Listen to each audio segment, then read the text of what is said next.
Everyone, hope you're fine and doing great. Today I'm here with another new video in which I will tell you about if your sim is not working, how you can solve it in your device vivo Y33T.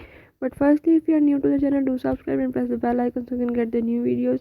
Now let's move toward the topic. If your sim is not working in your device vivo Y33T, you can solve it by the way as I'm showing in the video. Just follow the steps and watch complete video so you can understand how you can solve your sim problem in your device. Let's watch the video.